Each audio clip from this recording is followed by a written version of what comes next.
La forêt indivise de Haguenau fait partie des 6 plus grands massifs forestiers de plaine en France. Nichée au nord de la plaine d'Alsace, la forêt s'étend sur plus de 13 400 hectares. Le massif forme un réel écran végétal sur 30 km d'ouest en est et sur 10 km du nord au sud. Le pin sylvestre et le chêne occupent chacun un peu plus du tiers de la surface sylvicole. Aujourd'hui, le massif est l'unique représentant des forêts nordiques de France, à la transition entre forêt tempérée et boréale.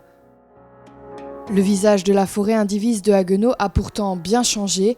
En 1999, la tempête Lothar vient frapper de plein fouet le massif. Lourdement impactée, elle se reconstruit aujourd'hui. Le souvenir de ce 26 décembre restera à jamais gravé dans les mémoires et dans l'histoire de la forêt.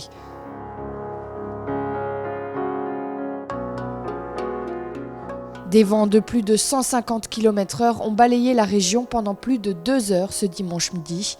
La forêt indivise de Haguenau est très lourdement touchée. Le vent impacte plus de 800 000 mètres cubes de bois. 35% du couvert forestier est détruit. La majeure partie des accès forestiers et urbains sont inaccessibles. L'électricité est coupée. De nombreux dégâts sont constatés. La tempête Lothar est un traumatisme écologique, mais aussi marquant pour tous. On a couru dans la maison de part et d'autre, d'une fenêtre à l'autre, d'un étage à l'autre, d'une terrasse à l'autre, et on observait les arbres qui tombaient un après l'autre. La rue Lucien Pfleger, méconnaissable, les arbres, une dizaine d'arbres étaient tombés sur la route. Et vraiment, c'était l'angoisse, la panique. On s'est dit, mais qu'est-ce qui arrive? Qu'est-ce qui se passe? En face, les arbres étaient déracinés, tombaient tout doucement sur les toits.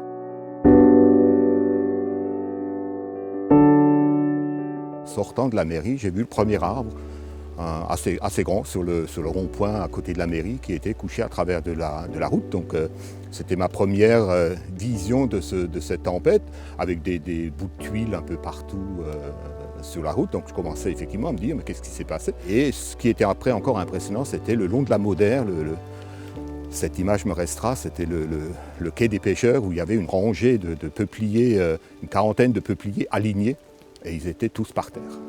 Alors ça, c'était une vision, on n'arrivait pas à s'expliquer comment ça a pu arriver, comment on est arrivé à ce degré de dégâts ce jour-là. Pour tous, il a fallu gérer l'urgence d'après-tempête le plus rapidement et efficacement possible. Après le spectacle de désolation et le visage meurtri de la forêt indivise, tous ont voulu voir vers l'avenir. La filière bois a adapté son marché pour désengorger le massif et de nombreux programmes de plantation ont été mis en œuvre. Le dimanche, c'était surtout de sécuriser, de dégager les routes. Donc nos services étaient sur le terrain avec les pompiers pour ce travaux-là. Donc ça, c'était dans l'urgence. Et quand on a appris qu'au niveau de la forêt, qu'il y avait plus d'un tiers de la forêt qui était touchée, avec des parcelles qui étaient vraiment, pas à 100%, mais à 70-80% touchées par la tempête, c'est là qu'on a pris la mesure de l'ampleur du problème au niveau forestier.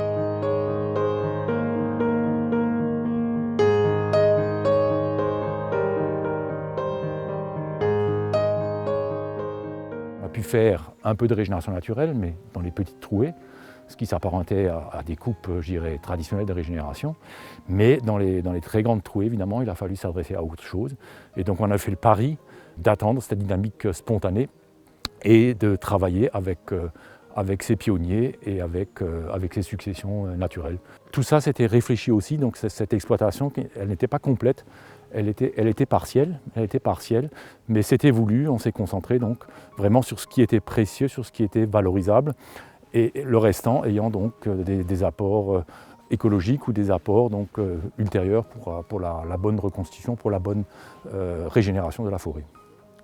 Le but, c'est d'avoir des peuplements plus irréguliers, d'autres essences mélangées, en fait des peuplements plus naturels, plus résilients aux aléas climatiques. C'est justement des régénérations naturelles d'après-tempête, où on n'a quasiment pas passé en travaux sylvicoles, c'est des peuplements mélangés. Donc là, on a du pin, il y a du bouleau, il y a du chêne rouge, il y a du Douglas, du tremble, Donc ça, c'est vraiment ce qu'on souhaite actuellement obtenir. Actuellement, on essaye d'éviter au maximum l'utilisation des débroussailleuses et tronçonneuses dans les travaux sylvicoles. Donc là, on a opté pour passer plus souvent des travaux, on passe quasiment tous les ans ou tous les 2 ans dans les jeunes peuplements à faire des travaux de cassage et d'annihilation. On repère les arbres d'avenir et on travaille au profit de ces arbres.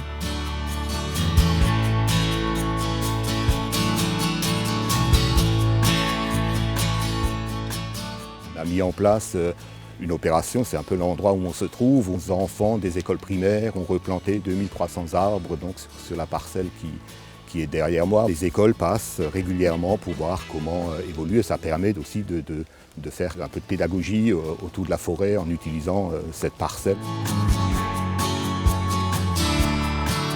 15 ans après la tempête Lothar, 300 hectares de forêt restaient toujours non boisés. Les travaux de plantation et d'entretien se sont donc poursuivis jusqu'en 2017. Aujourd'hui, la forêt indivise de Haguenau arbore son nouveau visage, dynamique et riche. La tempête de 1999 reste pourtant ancrée dans les mémoires et dans l'ADN de ce massif. Au quotidien, forestiers, villes et citoyens poursuivent leurs efforts entrepris il y a maintenant 20 ans pour faire de cette crise un souvenir lointain. L'avenir se profile et un nouveau challenge nous attend, préserver la forêt indivise de Haguenau face au changement climatique.